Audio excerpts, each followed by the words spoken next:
Grace, peace, and welcome to Podcast of the Wills, a podcast that treats Star Wars like a sacred text.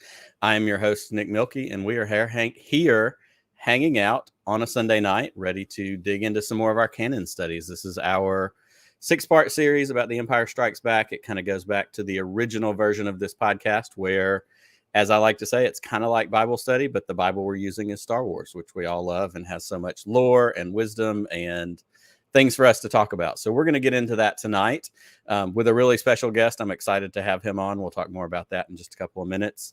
I do want to bring up one important announcement. I'm going to try and get my screen share going on because I forgot to do that before I got started. I mentioned this last week. I'm going to be talking about this for the next several weeks. Coming up on Sunday, November the 6th, I am honored to get to be a part of PotW 2021. Last year, if any of you were watched or participated in PotW, it was a great fundraising event that was led by the members of the Beyond the Blast Doors podcasting network to benefit the Make-A-Wish Foundation. Beyond the Blast Doors is not a network anymore, but a bunch of those members, led by Pete from Around the Galaxy and Scotty from the Bombad Cast, have rounded up PotW 2021, a second version of PotW. And I am one of 12 shows that are going to be featured that day. We're going to start about 9 o'clock that morning and go till about 9 o'clock that night. Everybody's going to have 45 minutes to an hour to do their show, to do something a little bit special, a little bit different. And we're going to raise money for Make-A-Wish. I'm really excited about this. I also mentioned last week that my best friend here in Montgomery, his daughter is actually a Make-A-Wish child. And so this is very personal for them. It's personal for me because I love Violet. I love the Monsons. They're great, great, wonderful people. And so to know the impact that Make-A-Wish has on families really is special. And I'm excited for them for that charity to have this benefit of this podcast or PotW next in November. So real quick, just running through, we have Tarkin's Top Shelf. We have Tatooine Sons, Star Wars Explained, the Imperial Senate podcast, of course, us, Podcast of the Wills, Blue Bantha Milk Co. If you're here and you don't know Blue Bantha Milk Co., they're doing some of the most fun stuff in Star Wars right now, because they're using AI to write new Star Wars stories, and then they're doing live reads of them as live streams. And it's some of the funniest stuff that you can find that is Star Wars and weird and silly.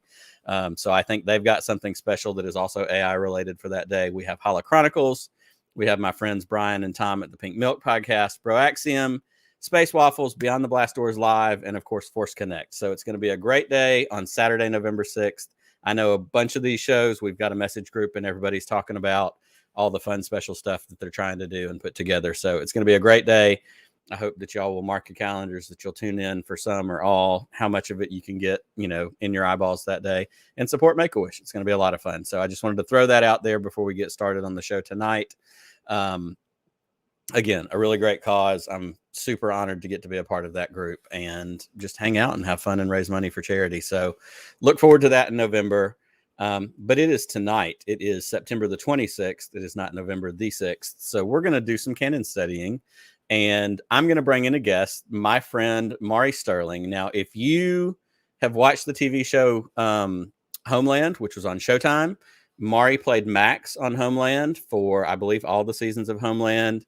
And he has been in things like Deadwood. He has been in the Smokin' Aces movies.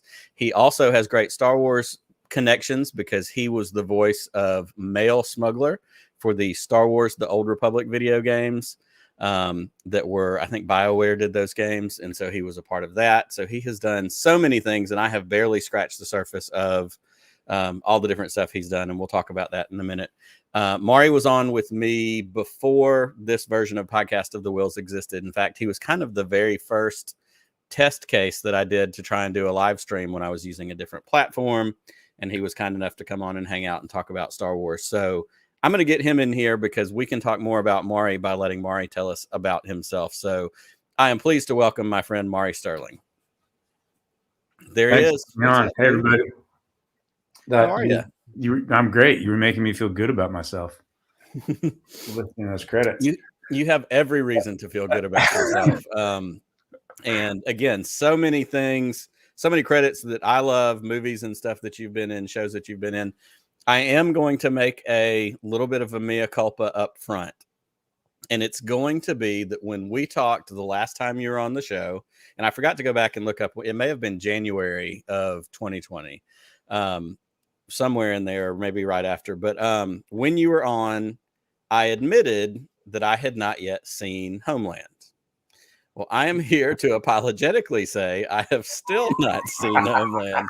And it's not for any other reason other than most of the time, by the time I end my day and sit down to watch something, because I know I'm tired and I don't want to focus, I go back to old favorites that I've seen a million times because I don't have to focus.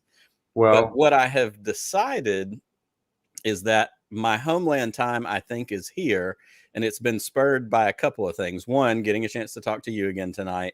But also, this year is the 20th anniversary of Band of Brothers. And I love Band of Brothers, have seen it many times. And HBO a couple of weeks ago just started a 20-year anniversary look back. I think it's like a 10-episode podcast series. And so they're doing episodes and they're bringing in different people. Well, of the many actors that I admire, Damian Lewis is high up on that list. I love him in Band of Brothers. I loved him in the show Life on NBC that didn't last very long. And of course, you were in Homeland with Damian Lewis. And so all these things popping up on my radar reminds me it's time for me to watch Homeland. So I think I'm going to get some homework in. I'll report back accordingly. Yeah, I look forward to your review, and we can discuss more after. But yeah, I look forward to your review. But Excellent. We're not friends anymore, and I'm now leaving the show. Just so you know. That's right. We're done here. So I'm glad you were able to come by for a minute. Good job. Call Damien. He'll come. That's right. Yeah, see what he's doing. Maybe he wants to talk about Star Wars. How are you, buddy? I'm great. Life is full and lots to be grateful for, and I'm great. I know we've all been going through amazing times in the last few years, and as you and I have talked about many times, it's been a real time of finding the silver linings and getting clear on some stuff, and that's always good. Absolutely. Well, and I should point out, in case anybody didn't get the chance to catch the first time you were on, one of the great things about the small world that we live in is my connection to you is that your wife Alexis and my wife Laura went to high school together, and your father-in-law and I go to church together. And so like we have all these just, little small world connections that I get to, be friends with famous Hollywood dudes that, get to act in cool stuff. But when you were on before, we talked about Star Wars because that's kind of what we do here. That's our brand. And what I would love for you to do as a refresher, like I said, we've got some new folks that probably haven't heard this conversation before. Tell us a little bit about your Star Wars origin story, where you first saw Star Wars, how it kind of came into your life, and the impact it had. In some ways, I feel like shamefully no. Let's just stick with the question. It keeps things easy. I was Star Wars came out in 77. Is that right? 77, 78. Yes. So I was a kid, and I vividly remember my parents were excited. There was this feeling of something happening, that we were going to this event. Nobody knew what it was, namely because nothing like it had ever happened before. So all there was this kind of fervor that was growing about it. Somehow people knew it was important, because I remember meeting my dad after work. I believe it was on Geary Street in San Francisco. Okay. And it was this big deal of getting in line, and we saw this thing. And so, I mean, my origin story was going to Star Wars when I was 6, and the world changed. Absolutely. I would not call myself an aficionado or a fan in the way maybe some people are. Sure. So I think I'm sort of an origin purist, but it was absolutely a part of my childhood. It was, the original Star Wars figures, it blows me away that it's been this 40+ year world, and the way it's gotten to fracture now in its storytelling possibility. It's just astounding. So I just kept up with all that. I'm just maybe yeah. No, that's all right. So that's where it all started. With a consistent love affair since. Nick knows my latest collection. One of the things that got me through COVID was collecting the new Bondi series. He's got one there of the Samurai meets Star Wars figures, which is sort of again my childhood perfectly combined. So that's been fun to get back to. And then, getting to do a couple of video games, the Smuggler's Voice, and I think it was a Battlefront that didn't see the light of day. And that's right. Is this the French That was studio a that French did martial the. artist one where, it was my face with the body of this cool swagger of a French martial artist. I looked so cool, and I got to play 2 Jedi twins, one who goes Sith and one who goes Jedi, and or Jedi DNA clones. That's it. They were clones with Jedi DNA, and one goes Sith, one goes Jedi. All right, I'm gonna pull the bus over for a second if I can. Yeah. That story is kind of. I'm going to get you to tell that story, or at least a version of that story, if you don't mind, because you and I were talking before we came on air, and there is Star Wars Visions, which just dropped on Disney Plus earlier this last week, and it's the anime version of Star Wars. 7 different anime studios have come in and told different versions of different stories, and there is a Star Wars story that is told in one of these episodes called The Twins. And just these little tidbits of what you just said rang some bells. And I know some of the folks that listen and watch this show may be able to put those pieces together. So tell us, if you don't mind, that story about the Lost Battlefront game. Oh, I mean, that's kind of the gist of it. I mean, it was the story was, it was basically a Ponzi scheme that went awry. And unfortunately, one of the gaming companies, who remain unnamed, kept the game. And so it's locked in a vault somewhere, but it was promised money that then couldn't come through, and so unfortunately it did not. But I mean, for me, it was getting. I mean, you're kidding me? Like, getting to go both those avenues and play Jedi and Sith and have conversations with Vader and it was Lando. It was It's wild. It's so fun. Neat. Yeah. That's the kind of fun that you want to have. And okay, and so, because of that, and this is going to kind of lead us in the direction of our conversation tonight with discipline and that kind of thing. One of the things we also talked about before, which also has so many roots in Star Wars, is martial arts. And you are a studier of martial arts. You are, somebody who has deep connection to martial arts. Talk a little bit about that and, kind of the pull and the appeal for you in that area. I'd always wanted to do it. Horses, martial arts. And I started in a form called Hapkido, which is a Korean form. I did that for a couple of years. I tore the crap out of my hamstring, so I had to take a break because my tendency is to push I push too hard and too fast, and I tend to break. And took some time to recover, and then wanted to get back into it. And through a friend of mine, found my current Sifu, who was, since we're there, who was wonderfully Yoda. Nice. I called him up and I introduced myself. I told him about my friend and the connection. We had this long hour and a half, just wonderful conversation about life. And I was entranced by him. And at the end of the conversation, he said, "All right, call me back in 6 months." And I called him back in 6 months, and we had another wonderful conversation. And at the end of that, he said, "Call me back in 6 months." And I called him in 6 months. And he was testing me to see if I was true and actually interested, because I think there is this, if you are going to impart this lifetime of wisdom that you have bled over to someone, you want to make sure they are going to be interested. Absolutely. So that led me to study Wing Chun for 20 plus years. And through that, I've played with boxing, and I've played with Jeet Kune Do and some Kali and Eskrima stuff and other different forms, just to play with stuff. But absolutely themes of discipline, application. Absolutely. Well, and I hear that, our theme for the discussion tonight is discipline, and it starts out with you being tested in your discipline by this teacher by saying, "All right, let's see, do you really want it?" And we have all had versions of that in our life, whether it's with a martial arts master, whether it's with our parents, whether it's with, I'm raising 4 girls right now, and I spend a better part of my time trying to devise similar schemes of like, let's see if you're really interested in this 3 months from now, 6 months, and in kid years, that's an eternity. But sometimes you have to rely on the wisdom of, I'm a parent and I really do know what I'm talking about. And my most recent example was the near constant push that my oldest 2, who are twins, wanted, which was they wanted their own YouTube channel. And I had strong reservations about, one, them having a YouTube channel. They didn't waste any time throwing in my face, "Well, you have a YouTube channel." And I said, "You're right, I do. But I'm going to go ahead and throw out the 'it's different and Dad said so' card."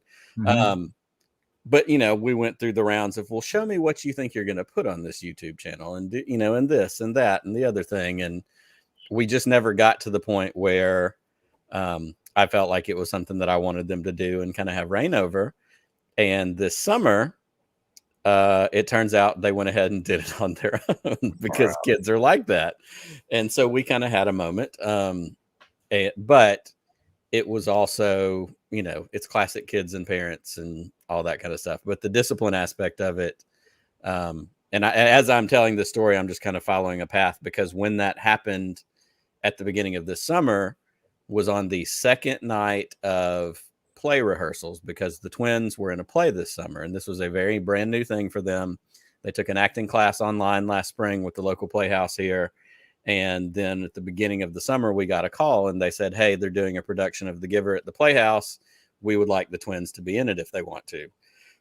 So they spent the entire summer, 5 nights a week for 3 hours a night, going to the Playhouse and going to play rehearsal.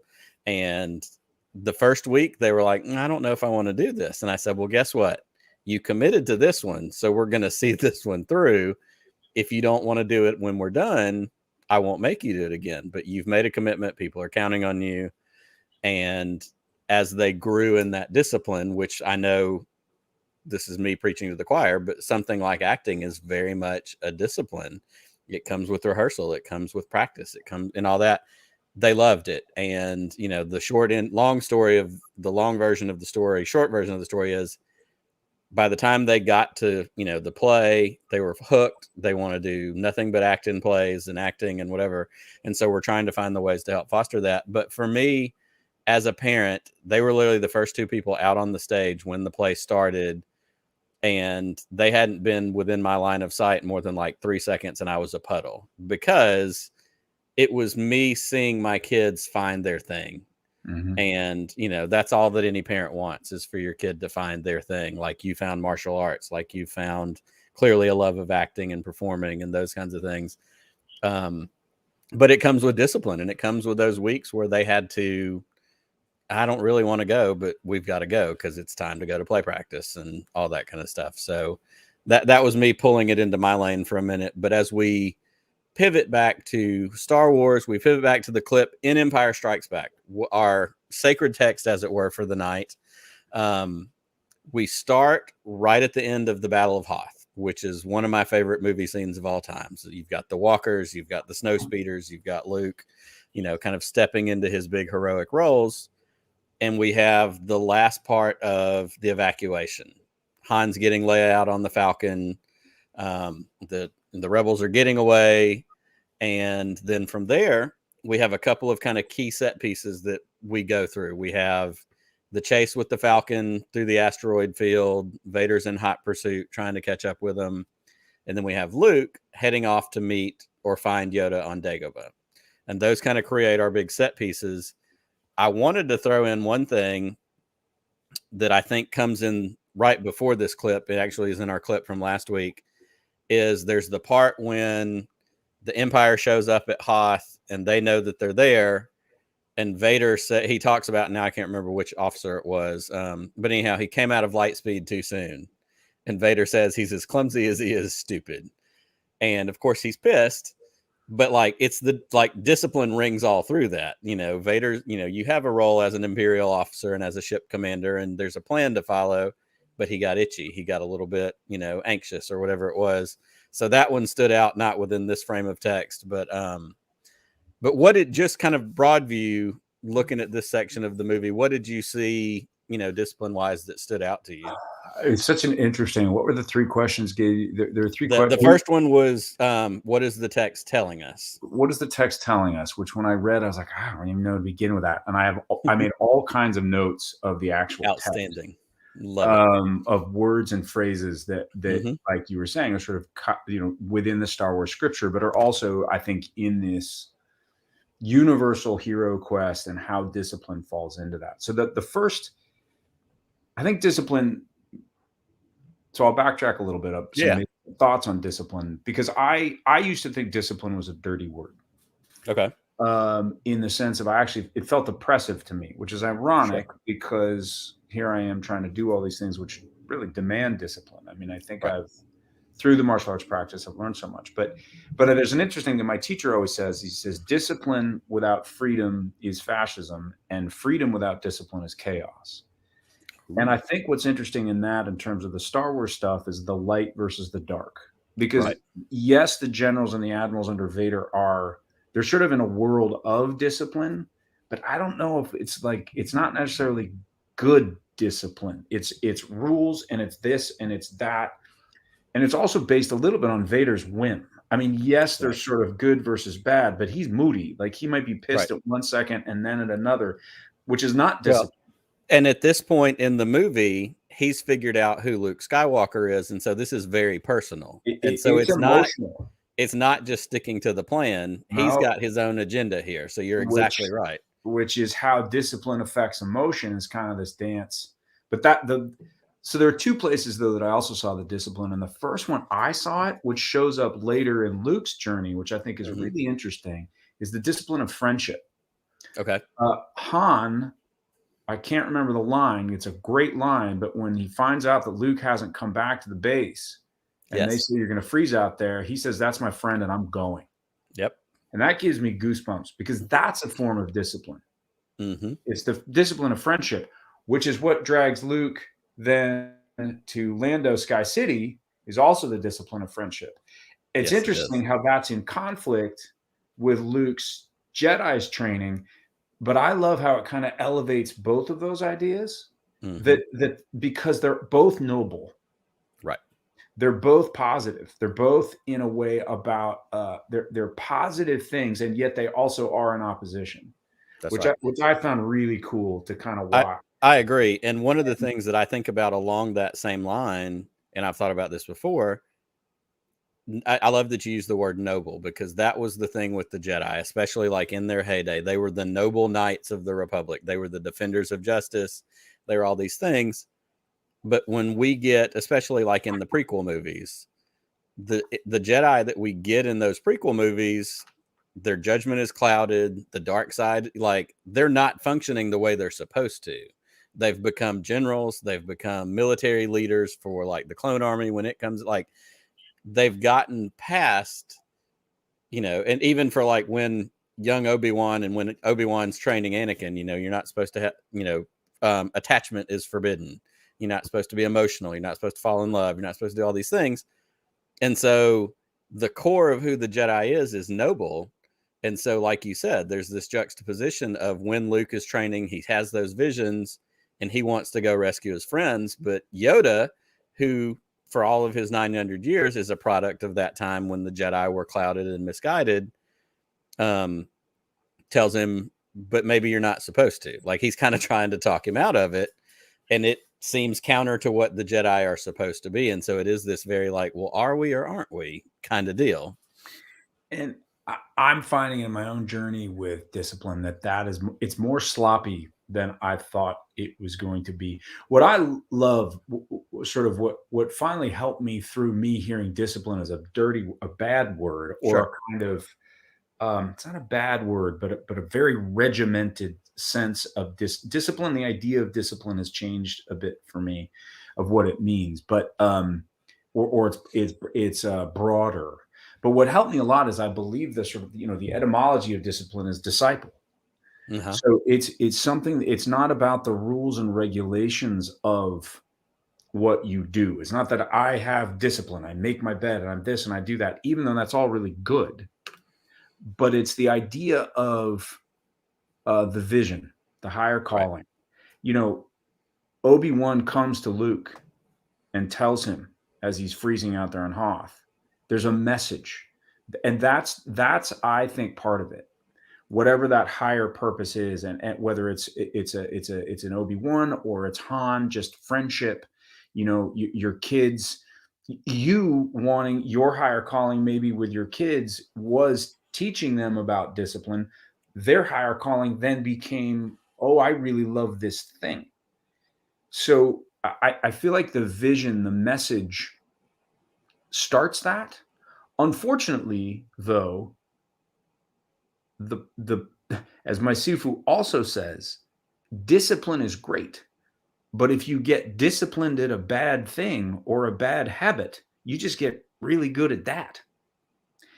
And unfortunately, sometimes I think, I mean, Vader is totally disciplined, right? Yes. So discipline and positivity don't always, unfortunately, you can get really crappy people who are very disciplined. Right. So like nobility is not necessarily nobility to me is kind of after the fact. And I think what I really liked about watching this again was it's a little bit the sloppiness of the path. There's a great book on Musashi, and tell me to stop talking or interrupt me. No, by all means, this is why we're here. The old samurai, amazing samurai Musashi, and the tales of him as he would fight, and he would just win and win and win. But he even had his own struggle, and he just kind of blow it all to hell and go hang out in the woods for a while. He'd go to his Dagobah. He needed to go back and be with nature to constantly refine. So it's sort of this, you're never quite perfect. And that's what I love about Luke saying, no, I got to go do this. Right. Which leads him to his next wound. Mm-hmm. It leads him to his next conflict of who am I? Well, it leads him to a physical and an emotional wound. I mean, he takes the full brunt of it all. He takes the full brunt of it. And it brings him closer to his father in all possible ways. Literally like his father. Correct. Heading down. But that is all part of the hero's journey kind of thing to make him then go back and have to train more and have it, so.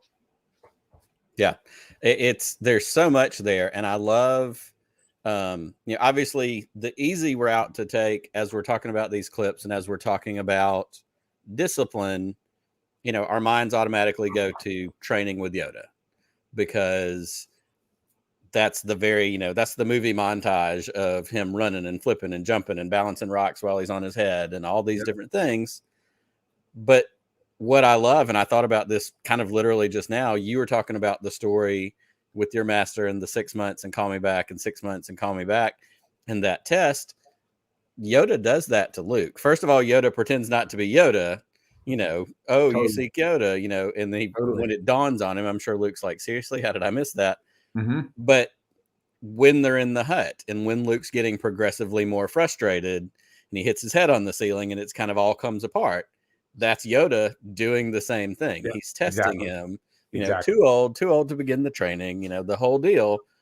That's that master's test. And it's that's a very traditional, discipline thing. Are you ready? Are you ready to go on this journey, to do this thing that is going to be asked of you? Because it's not promised to be easy. In fact, the whole thing with discipline, as you said, I think part of that negative connotation, especially in the Western world, separated from martial arts and Eastern tradition and some of that kind of stuff, is, for us, discipline means the principal's office. That means mom and dad. That means, you're in trouble. That kind of discipline. I'm going to be disciplined, the verb, version of it, as opposed to having discipline to be able to resist X or Y or Z, which is created within this too, because Luke gets disciplined. He kind of gets some verbal smackdown when, he can't get the X-Wing out of the water and Yoda tells him, well, you've already failed or whatever. There's those little moments of him getting that failure. What else do you see in the training scenes? Because I have another avenue of discipline after this that I think stands out. But where are we with training for you? I mean, you just covered it, like the necessity of physical discipline. Mm-hmm. And my Sufu always says, nothing good. There's nothing good comes without time and effort. Like that discipline is a key function of any kind of expansion, growth, real achievement, and that's where I've sort of changed lately in sort of COVID and having our son. Like it's really flipped my entire identity with the value of discipline and application and consistency and ritual, things like that. Right. Just side note. I mean, I wrote down I mean, a whole bunch of things here, but in terms of that, the sort of the montage, yeah. I mean, Mhm. the necessary physical application, because physical discipline is a way of rechanging the mind in terms of what's possible. Yoda tells him, your problem is that's your problem. You don't Right. believe, and through physical stuff, I think your mind also just gets tired. And as Mhm. your mind gets tired and you can't rely on the mind as much, you'll click open to new possibilities of what you can and can't do, which is military training, SEAL training, Right. martial arts training. All of that is Mhm. about flipping your idea of what's possible. Well, Um, and that's just because I kind of hit on it at the top of the show. And again, this is kind of thoughts that come to me as I'm listening to you speak. And that's how this show works. We just kind of roll with it. Fun. The new HBO Band of Brothers podcast, in the first early couple of episodes, they talk about bringing in Dale Dye, who is the Mhm. world famous I know Dale. military. I think he was a captain or a colonel or whoever he was, rank wise, military officer who then kind of revolutionized the movie industry with coming in to coach and teach realism for war movies and soldiers and teaching people how to be a soldier. And they tell some of the great stories. And of course, after 20 years of Band of Brothers being out, these stories are not necessarily brand new, but like the discipline of putting all the actors that were in Easy Company through 3 or 4 days of boot camp. Like they went up and they straight up did it and they had to learn the discipline. But then they would also do the things where, they brought in, with Sobel with, what's his name? Friends. Ross. I Um, can't think of his name. oh, dang. Yeah, exactly. David Schwimmer. Dave Schwimmer. So when Schwimmer comes in and, they're not supposed to like Sobel because Sobel's kind of an a-hole and it's the whole deal. And so like nobody speaks and they tell him, they're like, don't talk to Schwimmer. And they kind of build this, faux, Schwimmer's, a high fancy, he's better than you. He thinks he's better than you. He gets the big trailer. Like they build in some of these faux disciplinary things so that when they get to the screen, and I'm sure you even have experience with this, whether it's method acting or, trying to stay in character and make it real, um, that's discipline. Like they had to go in and learn the discipline of these soldiers because again, the World War II generation, for all the things we know, that was a whole different world. That was a whole different generation and style of discipline. And the things that these people believed and were willing to do for this country is rife with discipline. Like it's just, riddled with discipline on so many different levels. And so hearing you talk about that and talking about training and the things that are required, you mentioned Navy SEALs, and we hear all the stories about what people have to go through to be a SEAL and the absolute sheer utter physical breakdown. I mean, that's pure discipline on levels that I can't begin to understand. And that's reflected in Buddhist monks or Mother Right. Teresa. Like all of these things of great effort, great manifestation, great conviction. I think that's where because the discipline isn't.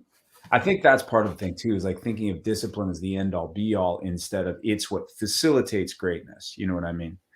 Mm-hmm. And yeah, Michael Nip just said, I feel like for the Jedi, meditation, absolutely, all of For that. sure. In Japanese culture, focusing on the koan. It's Mm-hmm. not to figure out the koan; it's to make your brain explode, so you Right. get out of your head, which is what Yoda is doing with Luke. Mm-hmm. In all the things he says. But again, there's another thing that popped just because I thought of it. Yeah. There's Go another ahead. thing that popped up where when Yoda starts to reveal himself in the hut and Obi-Wan's voice comes in, and he's saying to Luke, you're too adventurous. You seek excitement, and that's not Right. for the Jedi. And Obi-Wan says, I did too. Mm-hmm. Now, Yeah. there's an interesting piece there too that's also may be required, like the very thing that brings you to the teacher, that the teacher tells you to get rid of, is also a part of you. That's right. And that's what I think discipline is also about. It's about walking you forward with all of you, but just focusing it in the right way. So you've got a really different way of then seeing things and subsequently being able to perform. And that's what I think is so. I mean, I think that's what, in terms of Union stuff and the hero's quest and Arthurian legend, that I knew Lucas was drawing from. But Absolutely. it's in the Bible, it's in Buddhism, it's in any kind of sports, it's writing, creativity, law, all of them. You need to figure what that is for you. Absolutely. And I think that's so, we talk about Luke being tested, Yoda's doing the physical stuff. He's saying, hey, put me in a backpack on your back and let's run through the forest and do flips. That's the physical breaking down. That's the SEALs on the beach holding a log over their head. That's, the different, because it is, and you're right, Luke, and that's such another great, talking about Star Wars Visions coming out this week and these anime stories that hail from great anime and Japanese tradition. Like that was George Lucas's deal, not anime necessarily, but Kurosawa. Like George Lucas was so in the tank for Kurosawa that he gave him money to make movies as he started to make it big and make money, because he had believed in that vision. He believed in, and it inspired him so much that he wanted to kind of pay that forward. And, maybe that was his form of discipline or karma or whatever it was. But these Eastern traditions that Star Wars draws so heavily from are exactly these same things. Like you said, meditation, consciousness, being able to separate the physical from the mental. It's kind of the planes of existence thing. Like if my body hurts so bad that I stop thinking about my body, then I've gotten to a different place. Yep. And that's what Yoda was doing with Luke in a lot of different ways. It was, here, stand on your hands, one hand, lift up the rocks, lift up me, lift up R2. Like, because that's training that brain to simultaneously deal with all these things, but also shut it all out. And, for anybody that meditates, for anybody who has done TM, for anybody who's done any kind of quiet and centering yourself, whether it's prayer, whether it's meditation, whether it's whatever it is, that's the key. Because I want to sit down on my back porch and be quiet and just be centered and focused. But if I get 45 seconds into it and then I hear the dog, or I start looking at the tree that I need to trim, or it takes other stimuli to get us to that point where you can achieve the oneness. And that's what Luke was after with the Force. Yeah. There was a church I used to go to for some stuff I was doing. And there was a handwritten sign on one of the doors, and it said, "Shh, meditation in progress." And I always thought that was hilarious, because it was sort of the opposite purpose of meditation, right? It's if all of you were quiet, I'd be fine. But the samurai have to stand in the middle of the field and be quiet. You're in the middle of battle, and you have this, and that's the purpose of discipline. Yeah, there's so much in it. And like I said, the Yoda, Luke, Dagobah training series, scenes, that's a very automated, discipline vibe. Of course, we also have, we can't leave out, the encounter with the vision of Vader in the dark cave tree. There's discipline all over that too, because he's going, what's in there? Only what you take with you. That's huge. As a kid, that line stood out to me. And if it stands out to me when I see it when I'm 5 years old, it has to be good, because here I am now, 40 years later going, holy shit, like that's really good. What's in there? Only what you take with you. That's us in our life. Where are you? Whatever I have. It might be family. It might be family history. It might be anxiety, stress, whatever it is. That's our consciousness, what we take with us. What can we leave behind? What can we compartmentalize? What did you get out of those scenes? What kind of, obviously there's a lot of obvious stuff, but what did you see? I mean, it's the classic is, you are your own worst enemy. Ultimately, all of this, the discipline is like what walks us to the ultimate battle, which is our own ego.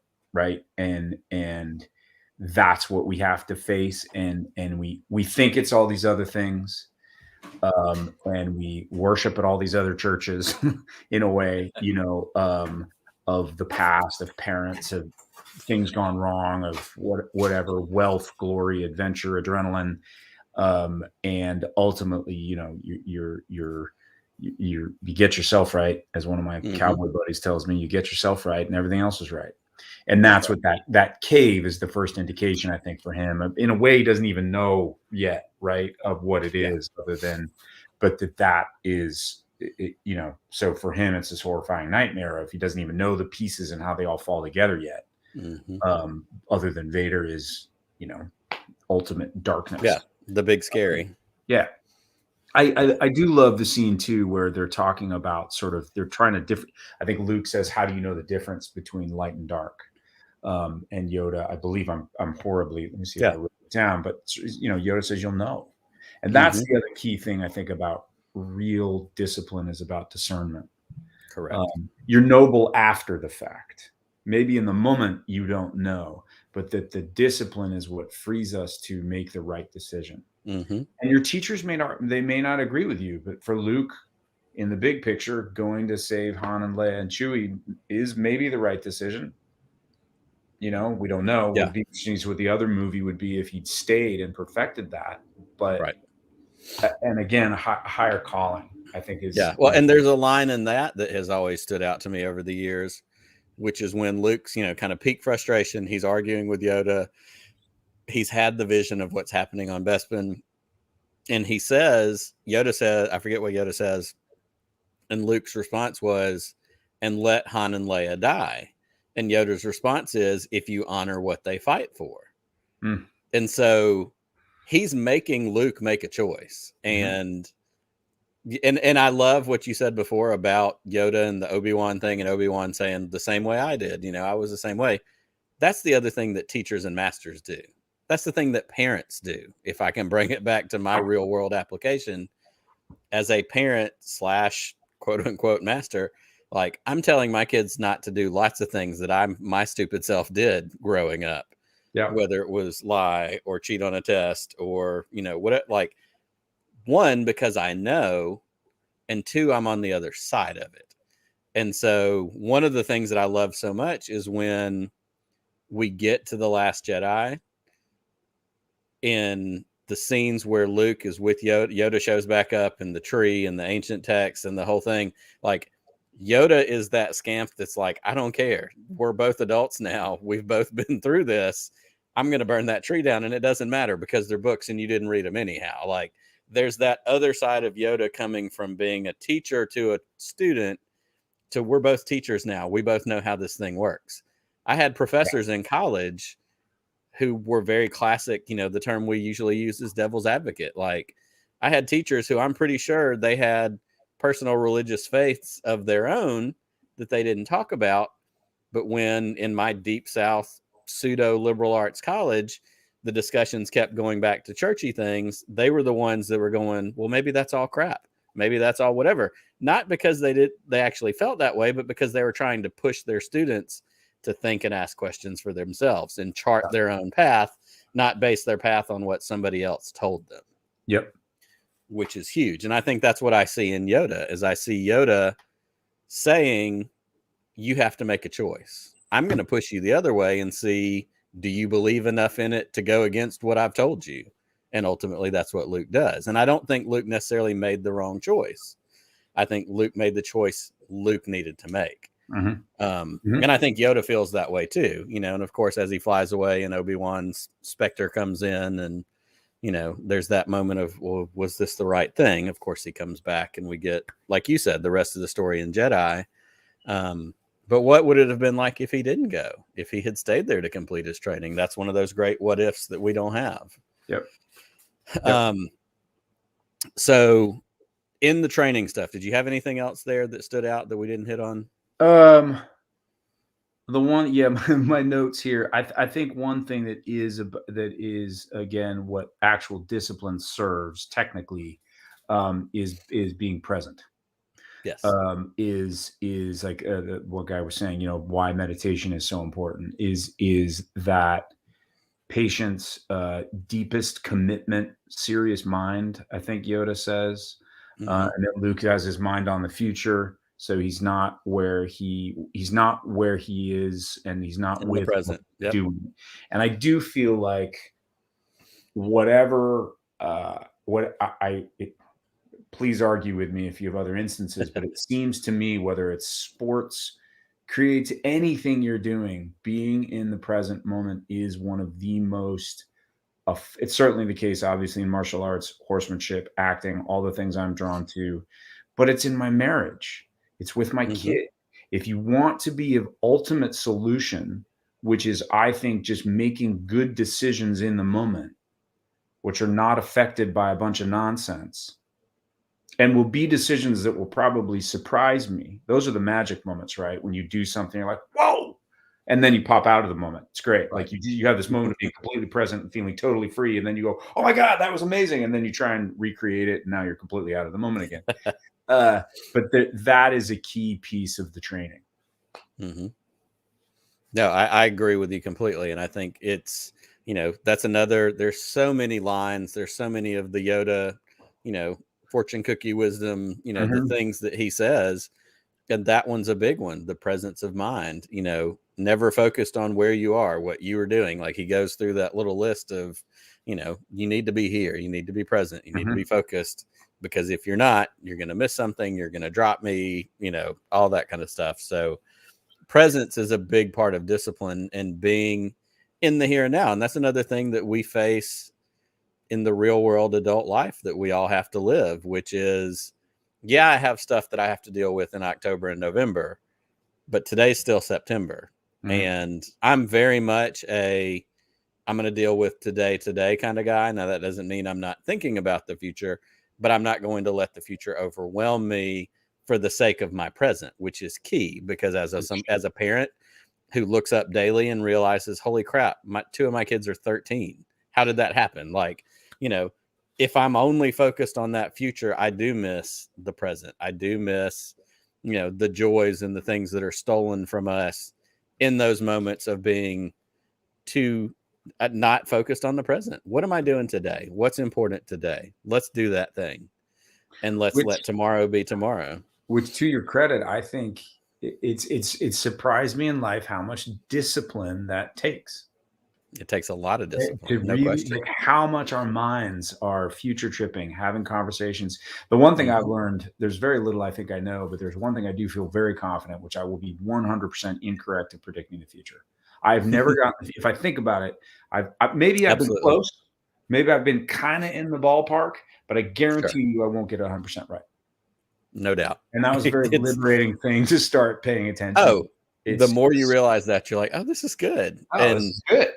And it covers, that's one of those sins that covers all errors of everything, because, as a Star Wars content creator, I've spent a ridiculous amount of time on a microphone trying to predict, oh, this movie's going to be about this thing. This thing's going to be about whatever. It's all nonsense, and I'm never right. It's just fun to talk about. Or, of course, there's real world applications. There's things. I had a conversation with somebody just on Friday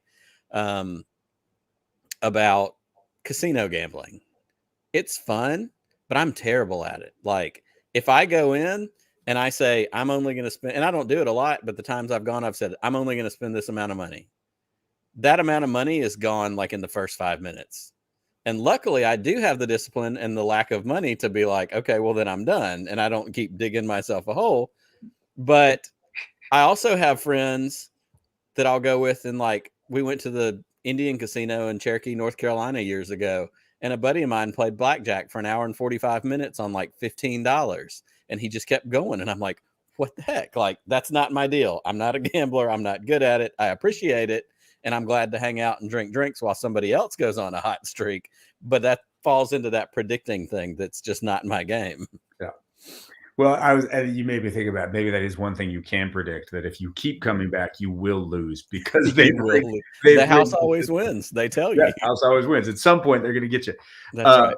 It brings me back to, it's one of my favorite Star Wars lines, when Yoda says, so certain are you? And that's one of those, challenging that kind of mind that is so determined about. And, Luke does a fair amount of Lukey whining in this. Like, it's impossible. It's never going to happen. I can't do a Luke. Yeah, that's Luke's deal. But that's that Lukey charm of, kind of, bleh. But I love that line, because that, I think, is a key piece of this journey of starting to challenge one's own certainty. about Absolutely. things, about what's possible. No, I agree with that completely. Well, I was going to bring up another area in this clip, this part of the text that we watched, where I saw some discipline, and it may not be quite as serious, but I think it's still there. We have a big, fun chase scene. We have the Falcon being pursued by the Empire. Han's trying to get Leia away. They don't really, at this point, I think either one of them know why they're being chased. All they know is the bad guys are chasing them. And so what you get in that moment before Han flies into the asteroid and hides out inside the big Exogorth space worm, he flies into an asteroid field. And the thing that stood out to me is and Han Solo has always been my favorite Star Wars character for a very simple reason. For the most part, he's a normal dude, and a lot of times things don't go his way, but it still works out. Like and it's the same thing with Indiana Jones. Like, I'm just going to shoot this guy, I'm going to chop the bridge in half, and we'll see how it works out. In fact, I love, and I think it's in Force Awakens, when he's having the argument with Chewie in the middle of like the big, standoff. And so he says something about, I never think that far ahead, or I never plan that far ahead, or whatever. Like, that's Han Solo. Han Solo is all of us. He's flying by the seat of his pants. He's going to hope it works out, because luck seems to be on his side. But there's also in that discipline. There's discipline to fly that ship into that asteroid field with the confidence that I can navigate this, because as C-3PO tells us, the odds are 3,720 to 1 that you can get through this asteroid field. And Han Solo says, okay, I like those odds. And the discipline he has as a pilot, as a person who's confident in his particular skill set, that screamed discipline to me. That screamed a man who, I may screw up a lot of times and have a bounty on my head and all these other things, but I can do this thing. And I think that's something else that resonates with all of us in life. Yeah. Go ahead. No, it's just, it's interesting, because we don't see Han's, I mean, there was the Solo movie, but we don't see his origin story in the sense of, being such a great pilot and all that kind of stuff. So in when I first watched, but I think along the lines, what I was saying about the friendship thing, it's interesting. I think it's interesting, because I think it's about his discipline is about, I know this, and there's a confidence that he has. Maybe if that's what you're saying, or that's what it's making me think about, which is an interesting thing to think about, of the discipline. Well, and I think at this point, it's even pivoted from the friendship thing, because to his knowledge, Luke is safe. He rescued Luke, on the ice planet. Luke headed off in the X-Wing to be the hero and do his thing. But we also have this pivot. And of course, we get the great, Han and Leia, first kiss scene while they're trying to fix the ship and all that stuff. And so it's pivoted from friendship possibly to romantic love. And that's another driver and another discipline. As married men, we both realize the discipline that comes with romantic love is a completely different thing. And his drive at that point, honestly, I mean, obviously he's had Chewie with him as his partner for all these years, but I think his drive was to protect Leia. Like, that was his charge to duty. I can't get her out to you. I'll get her out on the Falcon. Yeah. So he's got a mission to get her back to her people, because she's important. Which I think, Nick, is a really good point of, again, going back to sort of the higher calling, that then the discipline will fall into, because I think it's easy for a lot of us to not be disciplined about certain things. Sure. We're just not. And that may be because we're not really interested, or because we have to face our demons about them. But what I hear in that is, in a way, there's a talking bit we're talking about here with Han, is loyalty. Love and loyalty are what drive him. Yeah. Maybe. But it's all under the vase of, I don't care, I'm this, that, swagger, but he always shows up. He always absolutely does. Millennium comes in at the end, and he does, and that, it's just so, I don't know, it's, this whole thing is making me think about the relationship, how is what's that higher calling, and knowing, and they talk, and that's another thing that Luke and Yoda, we kind of touched on it before, talk about, is knowing the difference, is being able to differentiate between light and dark. And once you get in touch, once you do the discipline to get in touch with some higher energy frequency, the Force in this case, then what do you do with it? And I mean, Darth Maul is disciplined. That dude is, holy crap. That's right. That guy's awesome. And he only wants one thing. He wants to kill Obi-Wan Kenobi. It is a single focused, blind discipline. You know, and I love that character too, because he's just very pure. Correct. I mean, Vader is conflicted. Vader is moody. Vader is emotional, like you were saying. Vader can get knocked off because he's not actually like Luke. I mean, they're great. They're both emotional. Right. You know, and Maul is just like, yeah, no. Yeah. Well, and I love, and I know that your time is precious, and you probably haven't caught all of these, but that story, you know, we get him in Phantom Menace. And when that movie came out in 99, when we got the trailer and we get this reveal of this awesome looking, scary red and black faced dude with the double bladed lightsaber that we hadn't seen other than Knights of the Old Republic. Like, all the expectations were just through the roof. And when that movie ended, everybody was like, that was all we got from that. Like, we get, you know, 3 lines of dialogue, a cool sword fight, and he gets cut in half. Right.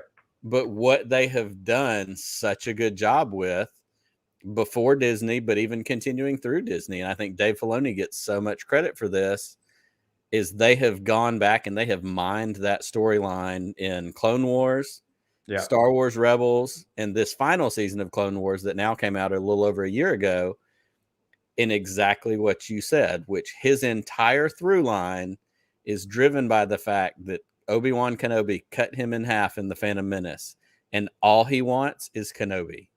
Like, there's a great, in Clone Wars season 7, the last series that they put out, you know, the last 4 episodes of it were very cinematic. So good. I can't recommend it enough, but he's manipulated all these things, and he's on Mandalore, and he's down in the sewers, and Ahsoka shows up. And Ahsoka's in there because she's on this kind of extra second mission after she left the Jedi Order, which there's so much great discipline and lore stuff with Ahsoka Tano leaving the Jedi Order because they treated her wrong, and she felt like it wasn't the place to, like, there's so much there. But she shows up, and Maul says, "Who are you? I was expecting someone else." Like, his entire focus is he wants Kenobi. Right. And it's beautiful in the single focused crazy madman discipline of it all. And I love that you brought that up, because that is, I mean, he might be the most disciplined character in all of Star Wars if we really look at it, because he has a single focus and he doesn't veer from it in the midst of dealing with Palpatine, dealing with the Rebels characters, dealing with all these other things. Like, he's tuned in. Like, there's nowhere he's going to go except to get that vengeance with Kenobi, which is phenomenal. Well, out of this, as we get ready to wrap this up, we've had a great conversation here for the last hour. What are some other notes you took? What are some other things that we didn't hit on where you either saw discipline or something stood out to you? Size matters not, I wrote. Yes. I think the relationship you needed, there is a teacher. We always talk about the student in terms of the discipline, but the teacher, I love, you know, and sometimes the teacher, as much as you're trying to tell that Yoda does it for him, at some point there may be a place where you have to show what is possible just to further crack their mind open. See. Yeah, in a way, I mean, for me, what came up is just because it's personal of late. The struggle itself is also the answer. It's not. It's not doing it perfectly the way we talked about. The teachers will give you the information, and then you're still going to go have your thing and find out, and the discipline will walk you through that. You know, necessity of discipline and facing fear. It's another. That's what discipline does. Discipline keeps you moving unquestionably, so you learn to disassociate from all the things that have stopped you before.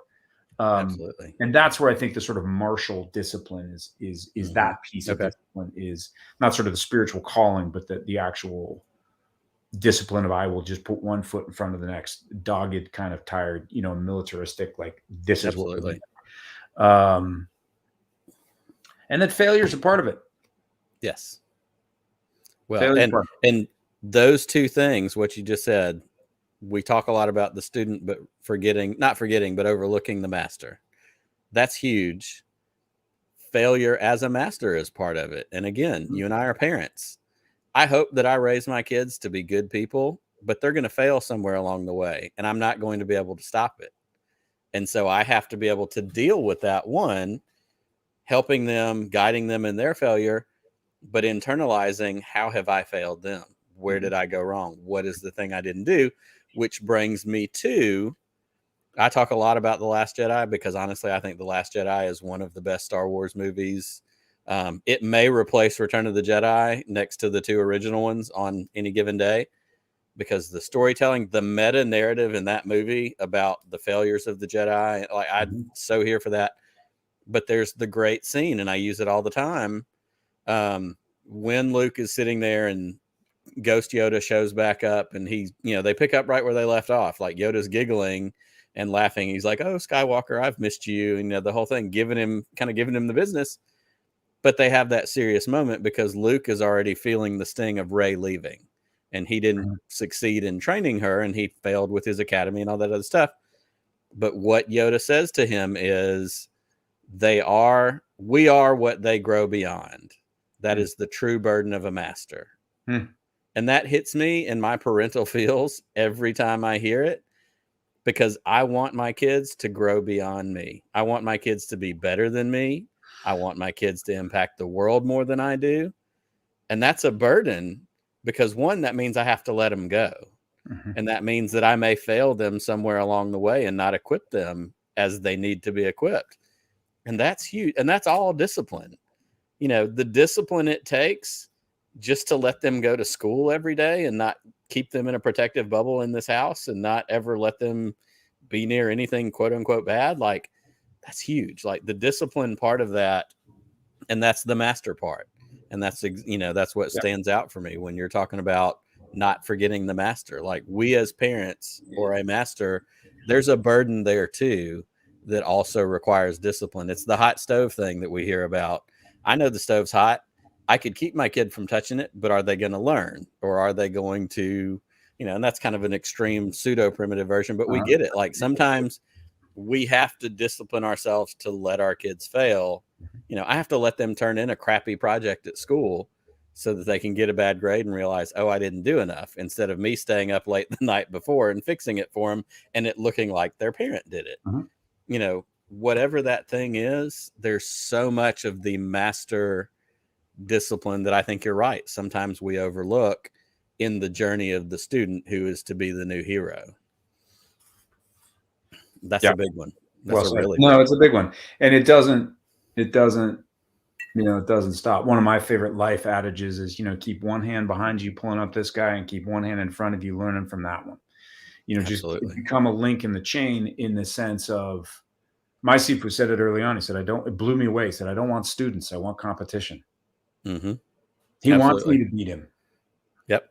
He wants me to beat him because that means I've taken what he's given me and I've sweat over it as much as he has, and plus a little bit more. Because if I what I love about really good martial artists is if they lose, they're like, how'd you do that? Yeah. How'd you do that? Let's go. That was amazing. How'd you do that? Teach me. They're greedy for that kind of, but you have, because that's pure. It's pure. A desire to succeed. Yeah. And that's and the piece in this is the humility is the absolutely. Well, and it rings true for me in my life in, before my current work now, and before I worked in nonprofits, I worked for almost 20 years with teenagers in churches, in youth groups, as a youth group leader. And there wasn't a week that went by that either a parent or a child would say, they wanted the X and Y, black and white. What is this about this thing? How am I supposed to feel about this? What is the answer to this thing? And from the beginning, and I get this from my liberal arts college education, and I get it from the people that I admire who played devil's advocate and made me work to think for myself. I told them, I said, I'm not here to tell you the answer. I'm here to give you the tools to ask the questions so that you can find the answer yourself. Yep. Because what's true for me is not true for Maury Sterling. Yep. And what's true for Maury Sterling is not true for Alexis or Laura or whoever it is. Like, we all encounter our spiritual being differently. We all encounter truth in different ways. So the best thing we can do is be equipped to read the room, ask the questions, be present, focus, and go forward from there. Because if I wanted you just to tell me the answer, I haven't learned anything. Yep. There's nothing there except, oh, well, this is what Maury told me. And then when it turns out it's wrong, my feet have been kicked out from under me and I don't have a foundation. It's the sand and the rocks, it's that whole deal. And so that's the other part of the master is Yoda did it. Yoda was making him choose, ask the questions, decide for yourself. And then once you decide, you've got to own it. And that's the other big part of it, as especially on the student part of it. But I think as we talk about being masters and parents and kids, I'm going to let my kid make a decision. I'm not going to let them get hurt, but for the most part, they're going to have to own that decision. Mm-hmm. And then we get to have the conversation. Well, what did you learn from that? Mm-hmm. What could we do differently next time? What could we, whatever. And so it's all, Star Wars is rife with it. And we've mostly just talked about Empire. These things are throughout all 9 or 11 of these movies, I was thinking about Rogue One the other day. I love Rogue One so much. And that's a military heist movie. And there's nothing but discipline in there. Making choices, sticking to the plan, doing the thing you're supposed to, sometimes alternating from that plan. Cassian's supposed to assassinate what's his name at the top of that hill. And at the last minute, he doesn't do it because his gut takes over. There's so much in Star Wars in this topic of discipline, and we could go on for hours, but I'm not going to do that to you tonight. As we wrap up, where can people find you? What are you working on? Do you have anything fun coming up? I just shot a couple episodes of a TV show called The Rookie, and I believe it airs tonight. And I'm in episode, not my episode, but I'm in episode 6 and 7. So about 6-7 weeks from now, those will pop out. And I've been focusing more on doing some producing stuff. So Allie and I have actually been working hard on putting together a slate of a couple independent films, a couple TV series, and a documentary. There's a cool film called Wild Animal that will should go into production in early April. We're in the rounds of the crazy world of trying to fund film, which is a whole new thing. But that one's going to happen, and Wild Animal. I think it's Wild Animal Film. You can follow on Instagram and Twitter. That one's going to be really good. So I'm more focusing on the development side of stuff, which is exciting and cool. And not without its own versions of discipline as well. I'm sure. My God, even more so. Patience, humility, failure, and a kind of dogged, just staying with it. Let the no's point you to your yeses and all kinds of things like that. So. That's fantastic. It's a whole new world. So, which is cool though. I love it. No doubt. Well, I threw your Twitter handle up on the screen. If anybody wants to follow you on Twitter, as you get some of those new things out there, pump them out there. Cause I know our fans would love to follow you and we'll do keep up with that. I can't thank you enough for hanging out tonight. I love getting to talk to you. We talk on occasion. I text you and blow you up about different things. Yeah. But I love digging into this kind of stuff. And I love the wisdom, especially that you bring from the martial arts arena, those years of discipline, that kind of stuff. I think it's just really, it's important in real life and in this silly Star Wars thing that I play around in. It's totally cool. So thank you for hanging out. I know our listeners appreciate it. To all of you that were with us in the live chat tonight, thank you for being here. Thank you for your comments. We saw those. If you're listening to the podcast version, which comes out every Monday, thanks for listening. If you want to follow us on YouTube, you can go to youtube.com/podcast of the Wills. We are on most of all the other social media things at Wills Pod. We try to pump out, who's coming on next week, fun stuff, silly things, stupid internet things, because that's what the internet is, mostly just stupid things. And also keep a lookout for Potathon. We want y'all to be a part of that coming up in November. And we will be back again next week with chapter 4 of chapter 4 of Canon Studies. And so until we are together again next week, may the force be with you always.